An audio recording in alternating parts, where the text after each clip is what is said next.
The snow came without warning, the way the worst things always do. Fenna Warde was at her father's desk on Steep Lane, sorting correspondence she had not answered in 3 days when she heard the knock. 3 hard raps on the outer door. No apology in them, no hesitation. She had grown up in a notary's house. She knew the difference between a knock that could wait and one that could not. The girl on the step was perhaps 16. Her cloak was thin for November. Her boots were soaked through to the stocking, and she was shaking in a way that had nothing to do with the cold. "Miss Warde," she said, "please, he will not sign the papers." Fenna held the door against the wind. "Who will not sign?" "His lordship, Lord Stowe." "He sent me himself." He said the girl's breath hitched. "He said to find the notary's daughter. He said she would understand what that means." Fenna looked past her into the dark. The snow was coming sideways off the moor. The lamp above the apothecary's door across the lane was guttering. She had a fire on. She had cold mutton and bread for supper, and a book she had been meaning to read for 6 weeks. She had a letter to write to her mother-in-law in Edinburgh, a letter she had been avoiding because it would require her to say Jonas's name 3 times in the first paragraph, and she had not said it to anyone in 4 months. She went inside for her coat. What she did not know yet was that she would not return to the desk on Steep Lane for 11 days. She did not know that the papers waiting to be signed at Moorstave Hall were not what they appeared to be, and that the man who had brought them had been counting on no one in the county noticing the difference. She only knew that the girl was soaked through and shaking. She had always said yes to that kind of knowing. The maid's name was Nance. She offered it in the hired cart without being asked, the way people offered names when they needed to be trusted quickly. She was Lord Stowe's housemaid, the last of the full staff, the others having drifted away in the 2 years since his lordship came back from the continent. She spoke fast with her eyes on the road. His cousin had arrived 4 days ago, Mr. Bernard Stowe, from York. He had come with papers and a solicitor's clerk and a very reasonable expression, and he had been very reasonable ever since. His lordship had read the papers and gone quiet, and told Mr. Bernard he would not sign until he had spoken to someone he trusted. Mr. Bernard had said that was perfectly sensible. He had then sent the solicitor's clerk back to York and stayed on himself, being very reasonable about supper and very reasonable at breakfast. And his lordship had been ill since the 2nd morning. "Ill how?" Fenna said. Nance's hands went to her lap. "Slow, ma'am, heavy. He sleeps long and wakes confused. The physician came and said it was the strain of the journey and the damp of the moors. He said rest." "And the papers?" "Mr. Bernard asks after them each evening, very gently." Nance paused. "He is always very gentle." Fenna watched the moor go past in the dark. The cart swayed. The snow had thinned to flurries. She thought of her father, who had spent 40 years reading documents designed to look like one thing while being another. She thought of what he had told her when she was 12. The dangerous clause is never the one they point to. The lights of Moorstave Hall came into view at the top of the long drive, fewer than she expected for a house that size. 4 windows lit, the rest dark. The great hall smelled of damp wood and cold hearth, and something underneath both that Fenna could not name for a moment. Then she placed it. Laudanum. Not strong.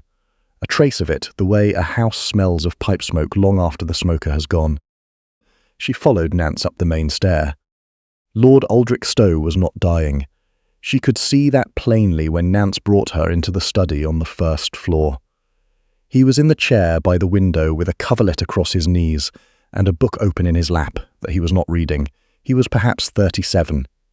He had the lean, carved look of a man who had been ill recently and recovered most of the way, and the eyes of someone who had decided to be careful about what he showed in them. He looked at Fenna for a long moment when she came in. "You are Warde's daughter," he said. It was not a question. "I am. He spoke of you 3 years ago when I was settling my sister's estate." He looked at the book in his lap. "He said you read documents the way a doctor reads a face." He was generous. He was accurate. Lord Stowe closed the book. "Sit down, Miss Warde. I have something to show you." She sat.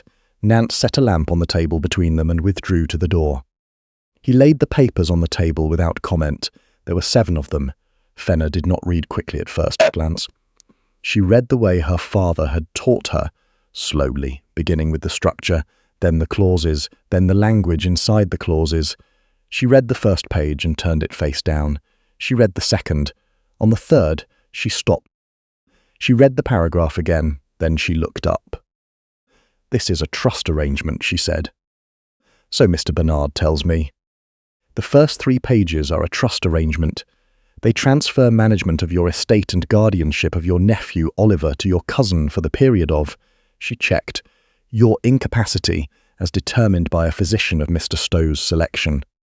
Lord Stowe's jaw tightened. "Go on." "Page 4 contains a revocation clause." She set her finger on it. "It reads on the surface as a standard provision, but this phrase here, upon the cessation of the determining incapacity to the satisfaction of the trustee, means that Mr. Bernard decides when and whether you are well enough to reclaim guardianship. Not a physician, not a magistrate, Mr. Bernard." The room was very quiet. "And Oliver," he said. "Oliver remains under the trust until the age of 21, regardless of your recovery, if Mr. Bernard chooses to invoke the secondary clause on page 6. Lord Stowe looked at the papers for a long moment. Then he said, "My sister died 14 months ago. Oliver is 4 years old. He is in the nursery upstairs at this moment with a woman Nance hired from the village, because I could not manage the correspondence to find a proper nurse." He looked at the window. "She died in childbed. The child lived. The father had been dead 8 months. I am what remains of their arrangement." Fenna held the papers. "I know," she said. "I am sorry." He turned back from the window. "Your father said you had a husband." "I had a husband, Jonas. He died of consumption 2 winters ago." "Children?" She looked at her own hands on the papers. "A daughter, 3 days." She paused. "Her name was Clara. I say it seldom. There is no one to say it to." He did not offer condolence. She was grateful for it. He let it stand the way a fact stands, without needing to be addressed. After a moment, he said, "Will you look at the other papers?" She looked at the other papers, not the trust documents. The older files he brought from the drawer of his desk, the estate accounts from the past 4 years. She read them the way her father had taught her. She was perhaps halfway through the second ledger when she felt the thing her father used to call the wrong note, the slight wrongness of a line that does not fit with the lines around it. She found 3 entries, then 5, then 9. She looked up at Lord Stowe. He was watching her face. "These signatures," she said. "Yes." "They are not yours." He was quiet for a moment. "Are you certain?" She turned the ledger toward him. She pointed to the entry dated March of the previous year. "Your signature on the trust documents uses a particular break in the capital S. You lift the pen twice. Here the pen does not lift. The pressure at the downstroke is different. The loop of the W is open, where yours is closed." She turned to the next flagged page. "Here again. And here. These 3 entries together total £460. Lord Stowe looked at the ledger for a long time. "Bernard had access to this room," he said. "He visited last January. He visited in March. He visited in June when I was still in Brussels. The entries are January, March and June." He closed his eyes. He opened them. He said in a voice from which he had removed everything that was not the fact, "He has been my cousin for 36 years. Fenna did not speak. She had sat at enough bedsides and enough desks to know that some things had to be said once and then left alone. She took up her pen. She began to note the discrepancies on a clean sheet of paper, the page number, the entry date, the amount, the specific feature of each signature that diverged from the authentic examples in Lord Stowe's own correspondence. She worked while the fire was built up by Nance, and while Lord Stowe sat in his chair and looked at the middle distance. At some point Nance brought a tray. Fenna ate without tasting it. She had not eaten since midday. She noted this the way she noted wind direction, useful information to be acted on when possible. At 10 o'clock Lord Stowe said, "Stay tonight. I will have Nance make up the blue room." She had meant to say she could not. She had a library to open in the morning, a letter to write, a fire to bank. She said yes, the way she always said yes when the work was still in her hands. Bernard Stowe arrived at Moorstave Hall the following morning at 9, having spent the night at the inn in Greythorn. He was perhaps 45. He was a handsome man, in the particular way of men, who had always been told they were handsome and had grown into the confidence it afforded them. He had a warm handshake and a warm voice, and the unhurried manner of someone who expects the outcome before the conversation begins. He looked at Fenna across the breakfast table with pleasant surprise. "And who is this?" he said to his cousin, as though she were a piece of furniture that had been moved without consultation. "Miss Fenna Warde," Lord Stowe said. "The late notary's daughter. She has been assisting me with some correspondence." Bernard smiled at her. "How very kind, Miss Warde. Please don't let us keep you. My cousin and I have family matters to discuss." Fenna set down her cup. She looked at Lord Stowe. "Miss Warde remains," Lord Stowe said. "She is advising me on the papers you've brought." Bernard's smile held.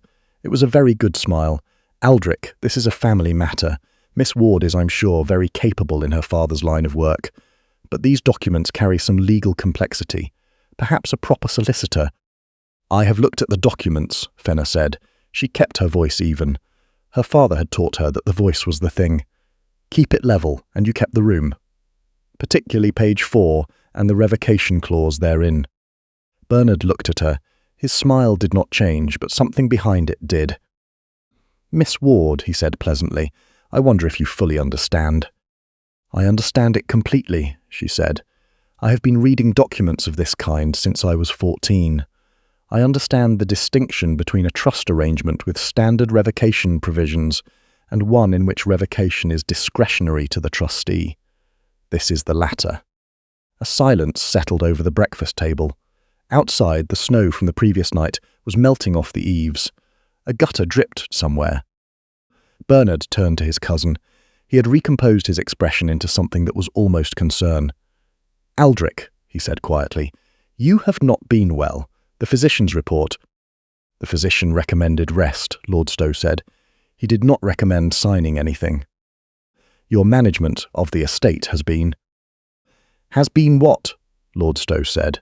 "Bring the ledgers if you like. Miss Warde and I will be very glad to go through them with you." The pause was brief, but it was long enough.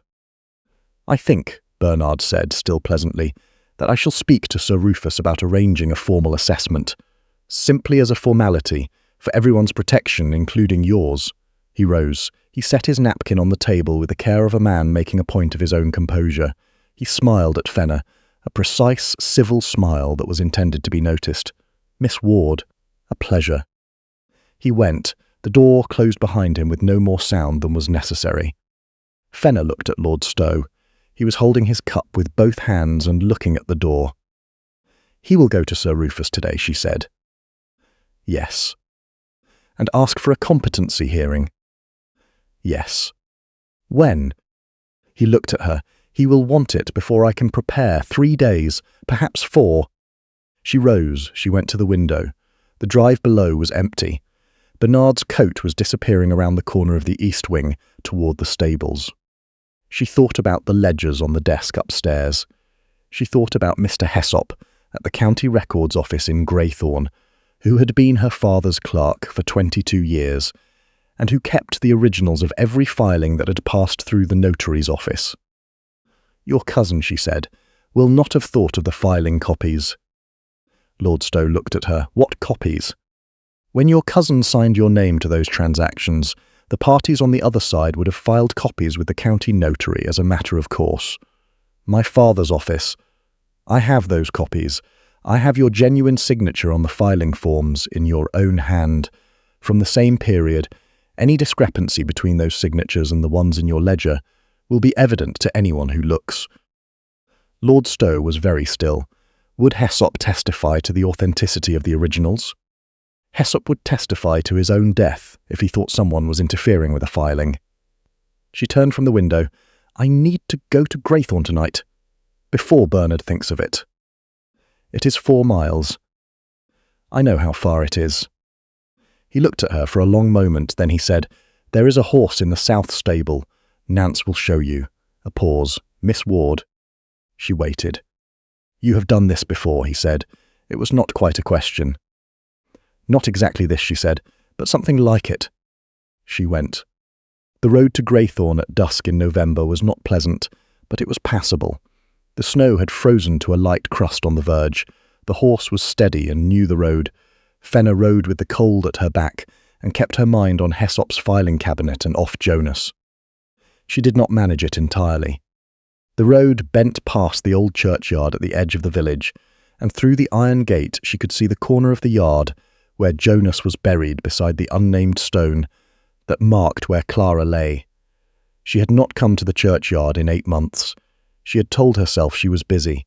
She had told herself the weather had been bad. She kept the horse to the road. She looked at the gate until the road turned, and she could not see it any more. She thought, "I said her name last night. I said it to a man I did not know, and he let it stand. I have not said it since." She thought Clara there twice. She kept riding. Mr. Hessop opened the door of the records office himself, in his nightcap, with a candle. He took one look at Fenna's face and stood aside without asking questions. Because he had worked for her father for 22 years, and he knew what the notary's daughter looked like when she was on an errand. He found the files. He laid them on the counter under the lamp. He looked at the entries she showed him, at the signatures she had transcribed in her notes from the ledgers at Moorstave Hall, and he was quiet for a long moment. Then he said, "Mary, Mother of God." "Yes," Fenna said. "This is Stowe's signature on the filing." He put his finger on it. "That, what you've written here, is not." "No." The S alone. He shook his head slowly. Any clerk with 2 eyes could see it. "I need the files for the hearing. I need you to come and testify to their provenance." Hessop was already pulling his coat off the hook by the door. She rode back to Moorstave Hall with the files under her arm, and arrived to find the house dark, except for a light in the study on the first floor. Lord Stowe was still in the chair. He had not gone to bed. He looked up when she came in, and she saw something in his face relax that had been held tight since morning. "You have them," he said. "I have them." She laid the files on the desk. "Hessop will come to the hearing. He will bring the county register." Lord Stowe looked at the files. He looked at her. He said, "Sit down." She sat. He did not speak for a moment. Outside, the wind had come up off the moor. The window rattled in its casing. "I should tell you," he said finally, "that Bernard will not simply concede. He will say the signatures are a filing error. He will say Hessop is mistaken. He is a solicitor. He knows how to make a case stand longer than it should." "I know." "It may not be enough, what you've found." "It may not be," she agreed, "but it is more than you had yesterday." He was quiet again. Then he said, "Why are you doing this?" She looked at her own hands on the papers. "Because the documents were wrong," she said, "and because Oliver is 4 years old and has no one but you." She paused. "That is reason enough." Lord Stowe looked at his desk. He looked at the files she had brought back through the dark and the cold. He said, very quietly, "I should like to have met your father." "He would have liked you," she said. "He liked men who could be still when they needed to be." She picked up the files and began to organize them for the morning. He watched her do it without speaking. It was, she thought later, a comfortable kind of watching, not demanding, not weighing, the way one watches a person who knows what they are doing. In the night, in the narrow room Nance had made up for her, Fenna did not sleep easily. She lay on the cot and looked at the ceiling sen, and thought about the hearing in the morning, about Sir Rufus, about Bernard's very reasonable face. She thought about whether the filing signatures would be enough, or whether Bernard would find a way to muddy them, and she thought, as she had been not thinking all evening, about Jonas. He had been a schoolteacher. He had been a patient man with long hands and a slow laugh, and a particular way of reading aloud that made even dull texts sound as if they mattered. He had died in February, a February that did not stop being cold, and she had sat at his bedside for 9 days. She had not loved him loudly. They had been a quiet marriage, the kind that works because both people in it understand what is required and are willing to provide it. She had loved him in the way she had learned to do most things, carefully, with attention, without excess. She thought, "The Viscount's study smells of cedar and lamp oil. His handwriting has a very particular S. He has been holding his cousin's betrayal behind his eyes for 2 days and has not let it show once. She thought, he let me say Clara's name and did not make it smaller by consoling me. She rose before dawn, she dressed, she went downstairs. The hearing was set for 11 in the morning at Sir Rufus Dane's office in Greythorn. Bernard had moved quickly, as she had expected. He arrived with a physician from York, not the Greythorn physician, a new one, who had not examined Lord Stowe and was therefore free to have an opinion, and a solicitor's clerk with a folder under his arm, and that warm, concerned expression worn the way other men wore waistcoats. Lord Stowe arrived with Fenna and Hessop and Nance, and with Oliver on his hip. Oliver was 4 and solemn and wearing a hat 2 sizes too large for him. He regarded Sir Rufus with the gravity of a child who had decided to take the situation seriously. Bernard looked at Fenna across the room. He looked at the files under her arm. The concern in his expression shifted by a fraction.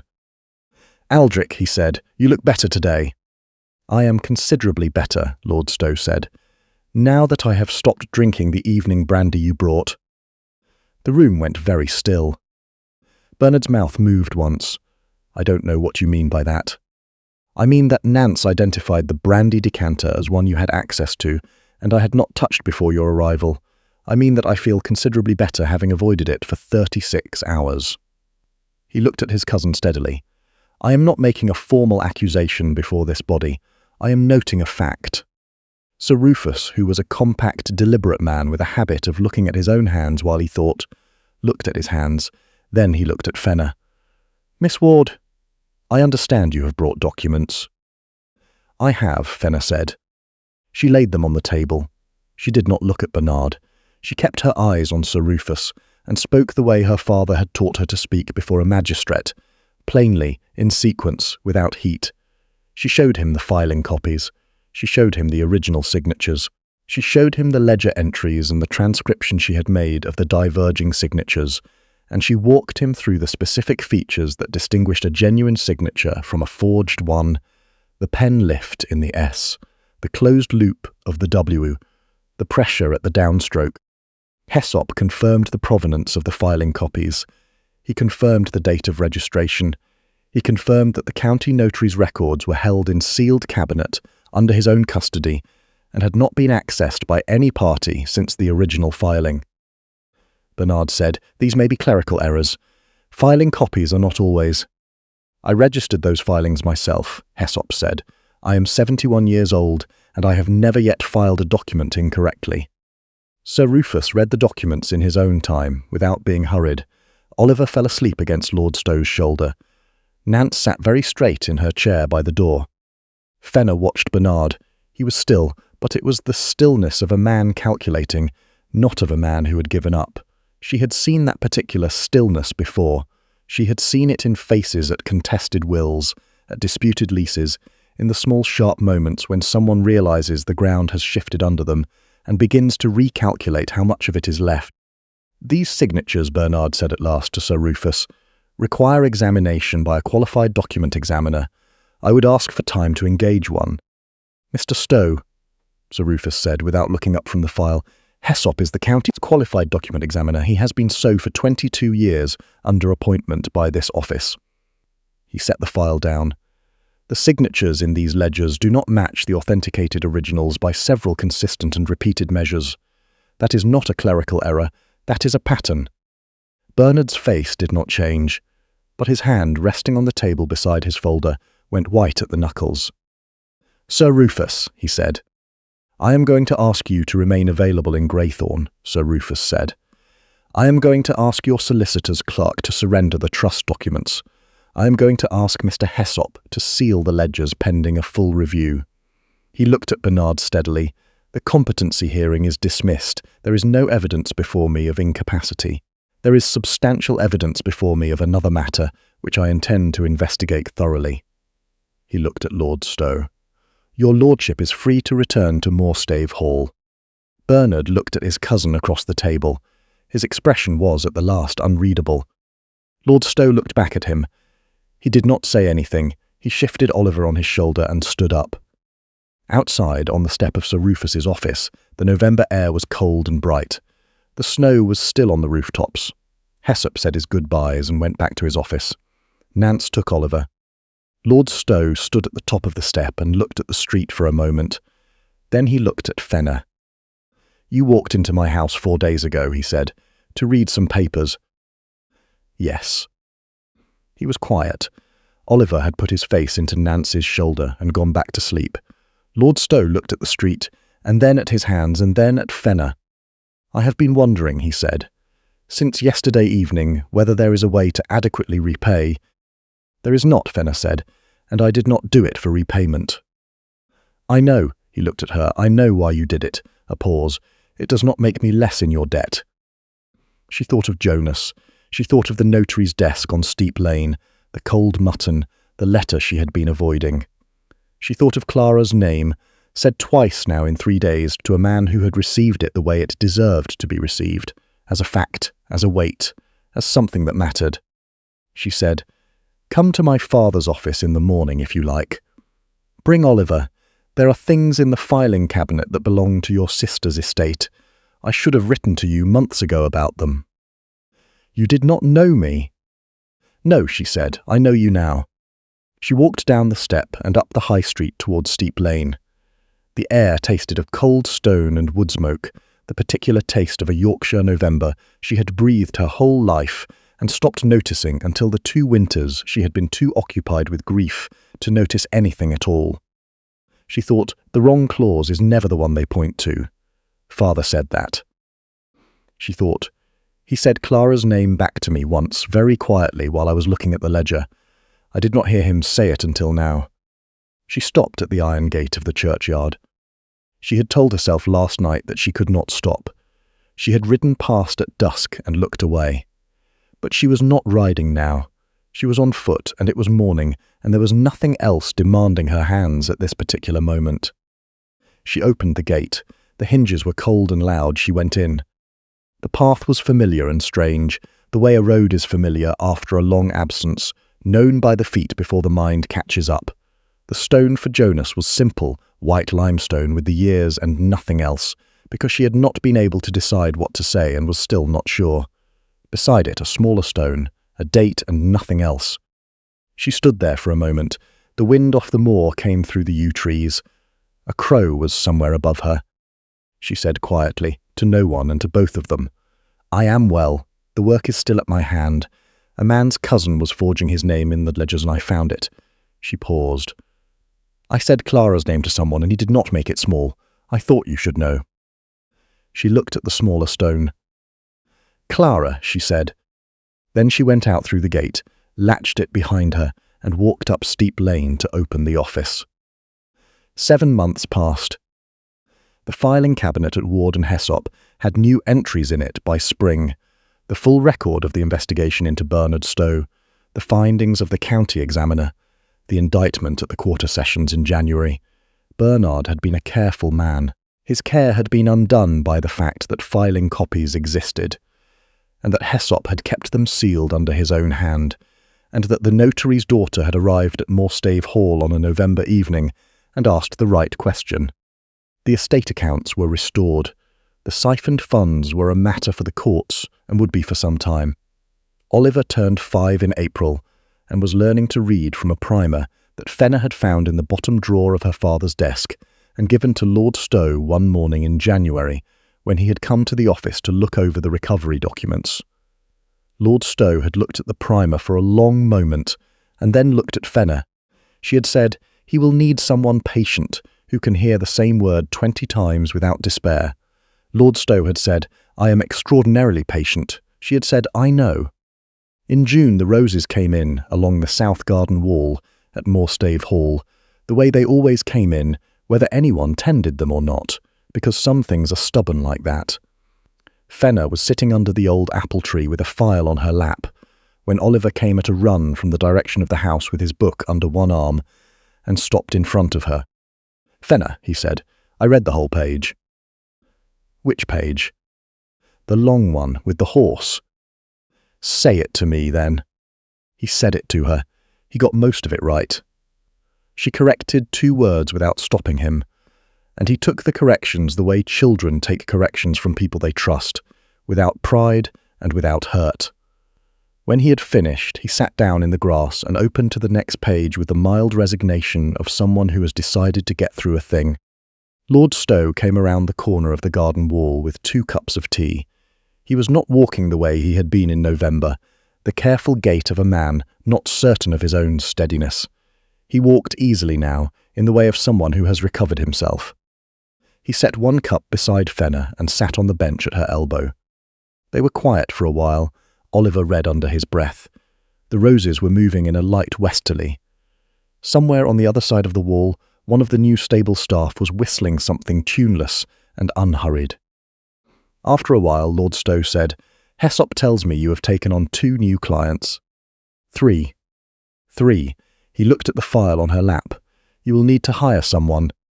"I know. I am thinking of asking Nancy's brother. He has a clear hand." "He does," Lord Stowe said. "I've seen his work." She picked up her tea. It was the right temperature, which meant he had let it cool before bringing it out, because he had noticed 6 months ago that she drank tea cooler than most people did, and had without comment adjusted accordingly. She had noticed him noticing. She had not said anything about it. Some things did not need to be said. Oliver turned a page. "I am going to the churchyard this afternoon," Fenna said. Lord Stowe looked at her. "Shall I come?" "Not today," she paused. "You may walk me to the gate." "All right." She set her cup down. She looked at the garden, the roses along the wall, the long green shade under the apple tree.